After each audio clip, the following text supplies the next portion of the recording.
My name is Elias. I used to be an urban explorer, someone who hunts for the forgotten pieces of history buried in the deep forests of America. I've stepped into abandoned asylums, rusted military bunkers, and decaying colonial towns. I thought I had seen every shade of darkness this country had to offer. But 3 weeks ago, in the dense, fog-choked Appalachian mountains of western Pennsylvania, I found something that wasn't built by human hands, something that has been waiting under the canopy of Blackwood pines for over a century. If you are listening to this, consider it my final warning. If you ever find a road that isn't on your map, do not follow the path. It started on a cold Tuesday morning in October. The air in Pennsylvania was biting, and the autumn leaves had turned a sickly, rusted red. I was driving my beat-up pickup truck along Route 9, looking for an old logging camp that had been abandoned in the 1950s. My GPS had lost signal an hour ago, but I didn't care. I relied on old paper topographic maps. As the fog rolled in, thick and heavy like gray smoke, I noticed a break in the tree line. An old gravel road, completely overgrown with thorns and dead weeds, stretched deep into the valley. It wasn't on my map. To an explorer like me, that wasn't a warning sign. It was an invitation. I shifted my truck into four-wheel drive and turned off the highway. The branches of the ancient pine trees scraped against my windows like long, skeletal fingers. The further I drove, the darker it got, even though it was barely noon. The forest was dead silent. No birds chirping, no squirrels rustling in the leaves, just the heavy, rhythmic thumping of my tires against the wet gravel. After 5 miles, the road simply ended at a massive, rusting iron gate. The spikes at the top were bent outward, as if something incredibly large had forced its way out. Hanging from the center of the gate was a wooden sign, its letters barely legible through the moss. I parked the truck, grabbed my heavy tactical flashlight, my DSLR camera, and my backpack. I squeezed through a small gap in the iron bars, my boots sinking into the damp, black mud. Beyond the gate, the air tasted different. It was metallic, thick with the stench of rotting pine needles and old copper. A single, narrow walking path led through the dense thicket. The trees here grew twisted, their trunks bending into unnatural shapes, almost as if they were leaning away from whatever lay ahead. After 20 minutes of walking, the trees suddenly cleared. I froze in my tracks, standing in the middle of a massive, dead clearing was a structure that made my skin crawl. It was a sprawling, 3-story Victorian mansion, but it looked deeply wrong. The wood was black, charred not by fire, but by time and decay. The windows were long and narrow, looking less like glass and more like empty, hollow eye sockets staring down at me. The entire mansion seemed to lean slightly to the left, defying gravity. It loomed over the clearing like a monolith, waiting to swallow anyone foolish enough to step onto its porch. The front door was massive, made of dark oak and reinforced with iron strips. It was wide open, hanging off its hinges. I stepped inside, my flashlight beam cutting through a layer of dust so thick it looked like gray snow. The grand floor was breathtakingly cold. My breath formed immediate clouds in the air. I held my camera up, the shutter clicking sharply in the absolute silence. Click, click. I moved through the first floor, exploring a decayed dining room, where a massive crystal chandelier lay, shattered on a mahogany table. Everything was frozen in time, but as I reached the central library, a circular room lined with thousands of rotting, leather-bound books, I felt the temperature drop even further. The air became so cold my teeth began to chatter. I turned around to check the doorway, and my heart stopped. On the dusty floorboards, right next to my own bloody footprints, were another set of tracks. They were huge, elongated, with 3 sharp claw marks at the front, and they were fresh. The dust inside the prints was still settling. I turned off my flashlight immediately, plunging myself into the dim, gray light filtering through the grimy windows. I held my breath, listening. The house wasn't silent anymore. Deep within the walls, I could hear a sound. A low, wet, rhythmic scratching. Screech. Drag ... screech. It sounded like someone dragging heavy, rusted chains through a narrow tunnel, but it was moving fast. It traveled from the ceiling above me, down the hollow pillars of the library, and stopped right beneath my feet.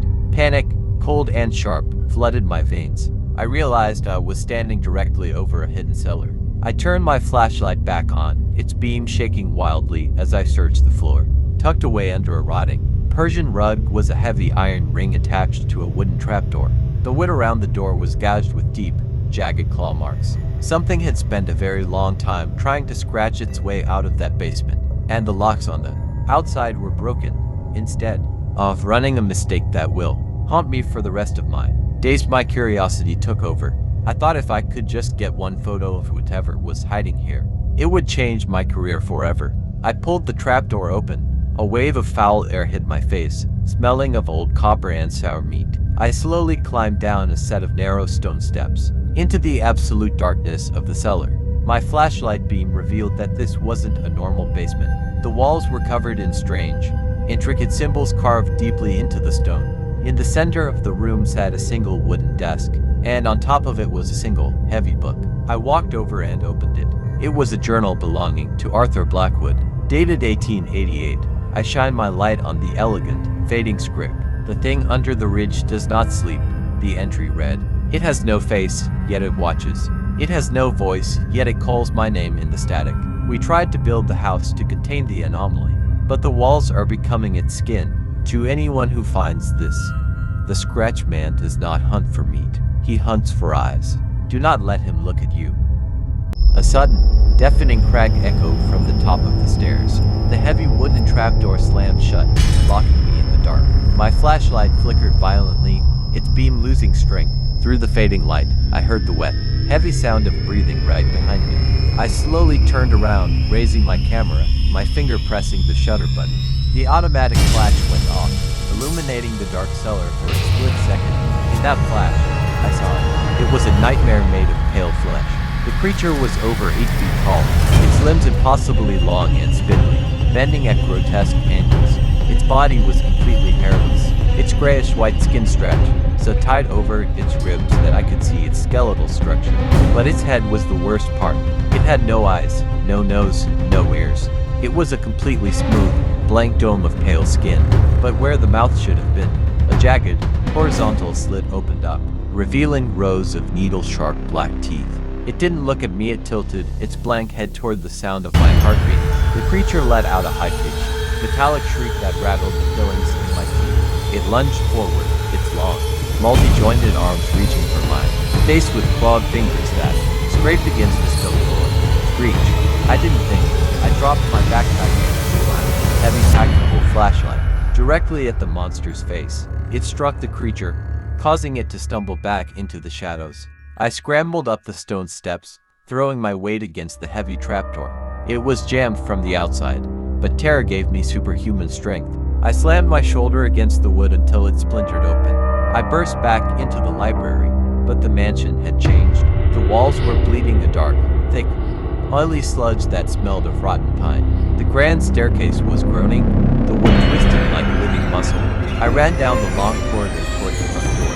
The shadows in the hallway began to detach themselves from the walls. 5. A dozen of those spindly, faceless creatures were crawling down from the ceiling like massive, pale spiders. They were blocking my exit. I looked to my right and saw a large stained glass window. Without hesitation, I covered my face with my arms and threw myself through the glass. The shards cut through my jacket and my skin, but I didn't feel the pain. I hit the muddy ground outside, rolling into the dead leaves.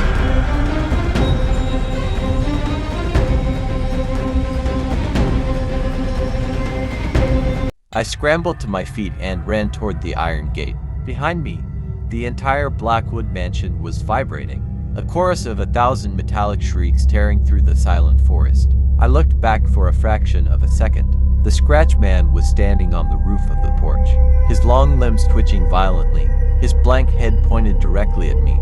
He didn't run. He glided over the ground with terrifying speed, his claws tearing through the dirt.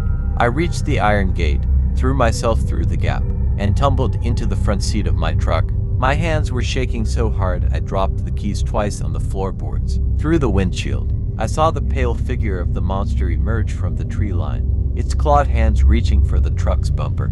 I slammed the keys into the ignition, twisted it, and the engine roared to life. I threw the truck into reverse, stepping on the gas pedal with everything I had. The tires spun wildly in the mud, kicking up gravel as I tore down the narrow road, leaving the Blackwood Estate.